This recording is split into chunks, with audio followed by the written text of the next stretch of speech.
तो अभी 1 साल पहले मैं कॉलेज में था। नहीं, मैं अपनी मर्जी से नहीं था। अपनी मर्जी से तो मैं आज जो हूँ वो भी नहीं हूँ। ये कैसे हो गया है? तो मैंने कॉलेज ड्रॉप कर दिया है। तो अब तुम लोग मुझे एक रियल यूट्यूबर बुला सकते हो। वैसे मेरी ये फतरी की रिपोर्ट्स है। इसके पीछे मैंने मोम कलर से यूट्यूब लिख दिया था। मैंने पूरे 1 साल तक कॉलेज गया था क्योंकि मैं कॉलेज छोड़ नहीं पा रहा था कि कल को मेरा कुछ हुआ नहीं तो मैं ऑटो चलाने वाला ना बन जाऊं। और मुझे ऑटो चलाने में कोई दिक्कत नहीं है, लेकिन कल को अगर मेरा कोई बच्चा होता है तो तुम्हें तो पता ही होगा कि ऑटो चलाने वालों के बच्चे इंडियन आइडल तो जरूर जाते हैं। तो अब मेरा बच्चा इंडियन आइडल में जाके बोले, ये देखकर फिर वो नेहा कक्कर रोएगी।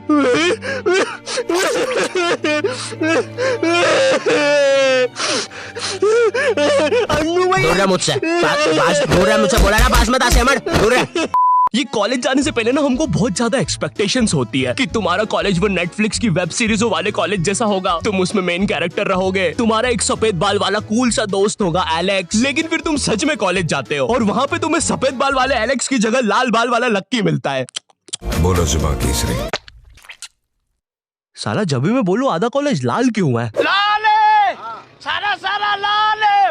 अब चीजें और बर्बाद करने के लिए तुम्हारे पापा तुम्हें उसी कॉलेज के 2x2 के हॉस्टल में डाल देते हैं। वो हॉस्टल रूम में कुछ नहीं होता है सिवाय एक अधमरे से पंखे के। साले को जब चलाओ कोई से नए जानवर की रोने की आवाजें आती है। आधा कॉलेज तो इस डर में निकल जाता है कि अभी गिरेगा साला। कैसा पंखा है ये? ऐसे लग रहा है 5 की स्पीड करूंगा तो बोलने लग जाएगा। नीली परी पीली परी कमरे में बांधा है। इससे तो पागल। तुम्हें पूरे महीने में खर्च करने के लिए तुम्हारे घर वाले मात्र 200 रुपए भेजते हैं और तो और तुम्हारा हॉस्टल का रूम ना ऑलरेडी बाथरूम बराबर होता है। फिर भी तुम्हें उसे शेयर करना पड़ेगा एक चूहे जैसे बच्चे के साथ जो तुम्हें पूरा कॉलेज खत्म होने तक बेफालतू की बातें बताता रहेगा। Maggi masala is a drug. और एक तो ये कॉलेज फर्स्ट ईयर के लौंडों में इतनी ज्यादा गर्मी होती है ना, इनको किसी प्रोफेसर ने इतना सा कुछ बोल दिया। ओए तू, अरे बंटू चुटकी बजा तो, मेरे से बचती नहीं। और मिलने के समय पे इनसे पहले प्रोफेसर के बंदे आ जाते हैं उधर। क्या बोल रहा था? और तो और तुम्हारे कॉलेज में कोई लड़की भी नहीं होती है जिसे देखकर थोड़ा अच्छा लगे। 99.9% लड़के भरे हुए होते हैं और ये जो 0.1% है ना, ये भी लड़का ही है। बस इस साले की हरकतें लड़कियों वाली है जिससे क्लास के बाकी लौंडे खुश रहते हैं। तो बचपन से मेरा मैथ्स बहुत ज्यादा खराब था। मुझे 9th क्लास में ही समझ में आ गया था कि मेरा मैथ्स में कुछ नहीं हो सकता। ओए सर, पागल हो गए हो क्या? मैथ्स में ABCD कहाँ से आया? नहीं, मैं केस कर दूंगा आप पे। मेरा वकील किधर है? आयु बेटे चुपचाप अपनी जगह पे बैठ जाओ, तुम्हारा कोई वकील नहीं है। अच्छा 2 मिनट रुको, अभी बुलाता हूँ। कर दिया मैंने मैसेज, आ रहा है। तुम नहीं। मैथ्स पर मुझे बचपन से ही भरोसा नहीं था। एक बार 5th क्लास में मैंने 9 का टेबल रटा था 9 घंटे लगा के। अगले दिन स्कूल गया तो एक एबला बच्चा आके मुझे 9 का टेबल लिखने की ट्रिक बता रहा है। भाई 9 का टेबल कौन याद करता है यार? तू ऐसे लिख सकता है 9 8 7 6 5 4 3 2 1 1 2 3 4 5 6 7 8 9। माँ कसम बता रहा हूँ, उस टाइम वो बच्चा बस मुझे 9 का टेबल लिखने की ट्रिक बता रहा था, लेकिन न जाने क्यों उस टाइम वो मुझे मेरे 9 घंटे की मेहनत पे मूतता हुआ नजर आ रहा था। अरे 9 का टेबल कौन याद करता है? इससे तो 9 घंटे में स्टार उत्सव पे शाकला का बूम बूम देख लेता है। क्या बोलूं मैं इस पे? मैं कुछ बोल ही नहीं सकता। मैंने मैथ्स अकेले पढ़ना ही छोड़ दिया, ग्रुप स्टडीज ही करता था फिर मैं। और ग्रुप स्टडीज ना उन बच्चों के लिए होती है जिन्हें पता होता है कि कौन सा चैप्टर कैसे करना है। ये बच्चे ना अलग ही होते हैं। इनकी कॉपी में मोर का पंख होता है, मोर की कॉपी में इनका पंख होता है।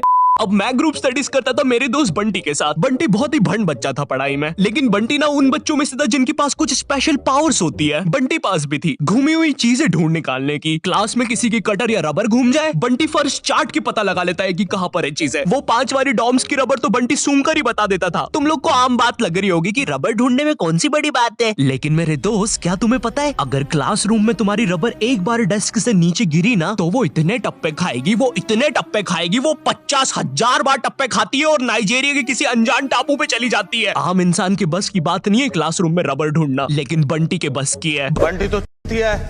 एग्जाम के एक दिन पहले बंटी और मैं साथ में ही पढ़ रहे थे। हम दोनों बहुत टेंशन में थे। मैं इसलिए टेंशन में था क्योंकि ट्रिग्नोमेट्री में जितनी तेज चीजें बदल रही थी उतनी तेज तो मेरी जिंदगी में इंसान भी नहीं बदलते। हे दोस्त, क्या तुम मुझे वो कप दे सकते हो? हाँ क्यों नहीं, 1 मिनट, ये लो। Thank you. बदल गए, फिर से बदल गए। अब वैसे क्या तुम एक जादू देखना चाहोगे? ये देखो, ये एक 5 रुपए का सिक्का है और ये गायब, सिक्का गायब। अरे बाप रे, कहाँ गया वो सिक्का? वो सिक्का कहाँ गया? और एक सेकंड, वो इंसान किधर गया? मुझे समझ में आ गया था कि बंटी और मेरे बस का नहीं है मैथ्स, इसलिए मैंने अपने एक और दोस्त राजू को फोन लगाया। राजू ना मेरी जिंदगी का डे की सुकी था, मतलब वो बस मेरी जिंदगी के पढ़ाई या होमवर्क वाले एपिसोड्स में आता था, बस। इसके अलावा हम एक दूसरे के बारे में कुछ नहीं जानते थे। तू है कौन तू? स्कूल में ना इतनी फालतू चीज सिखाएंगे, सेकंड क्लास तक तो गाय का निबंध नहीं चलता है। तो बच्चों अपनी कॉपी में लिखो गाय के 4 पैर होते हैं। अच्छी बात है स्कूल वालों ने बता दिया कि गाय के 4 पैर होते हैं, वरना मुझे तो लगता था गाय 2 पैरों पे चलती है और वो एक सीक्रेट एजेंट है। मुंह मुंह मुंह। हेलो एजेंट पैरी, तुम कहां तक पहुंच गए? तुम जल्दी पहुंचो, मैं बस पहुंचने ही वाला हूँ। इस चीज से तो मैं पूरी दुनिया पे कब्जा कर लूंगा। अरे पैरी महाशय, तुम और गाय? 2 मिनट रुको, स्कूल में तो हमें कभी सिखाया नहीं गाय एजेंट भी होती है। स्कूल में सबसे फालतू सब्जेक्ट पता है कौन सा है?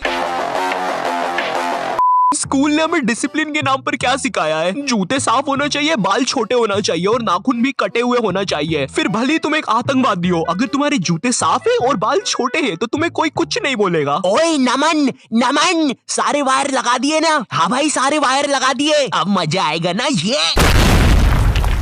अरे किसी ने प्रिंसिपल ऑफिस उड़ा दिया। किसने उड़ाया है? इन दोनों के तो बाल छोटे हैं। तूने उड़ाया है, तेरे बाल बड़े हैं।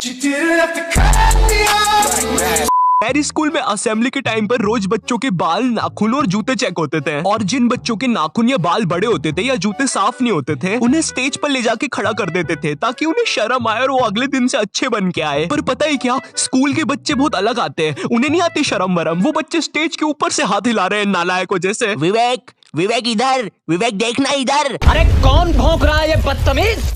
इसीलिए मैंने बचपन से कभी स्कूल को सीरियसली नहीं लिया। एनुअल फंक्शन नहीं होता स्कूल में, वो जिसमें बच्चों से ही पैसे लेके बच्चों को ही नचाते हैं स्कूल में, फुल बुगी बुगी बना देते हैं। हाँ वही, मैं उसको 3rd क्लास तक एनिमल फंक्शन समझता था। सुनाई दे रहा है, बेरा नहीं हूं मैं। तुम लोग कभी स्कूल में नर्सरी क्लास में जाना, नर्सरी स्कूल की सबसे बेस्ट जगह है। कभी भी तुम्हें गुस्सा आए तो जाके नर्सरी के बच्चे पर निकाल दो, बेचारों को बोलते तो आता नहीं, किसको ही बोल देंगे। अबे और भाई यहाँ की टॉयलेट, ये बस टॉयलेट के लिए यूज नहीं होता है। अरे तुझे श्रेया का नंबर याद है क्या? चल मेरे साथ। कहाँ? अरे बाबा यहाँ तुझे किसी भी लड़की का नंबर मिल जाएगा। श्रेया अग्रवाल, श्रेया बंसल, श्रेया शर्मा, श्रेया राजा ने मिल गया। अरे लेकिन ये तो बंद है। अरे तो टेंशन की क्या बात है, इधर आइए ना, इधर बाकी नंबर भी है, चेक करिए। श्रेया जियो, श्रेया एयरटेल, श्रेया आइडिया। हेलो श्रेया। हाँ बोल।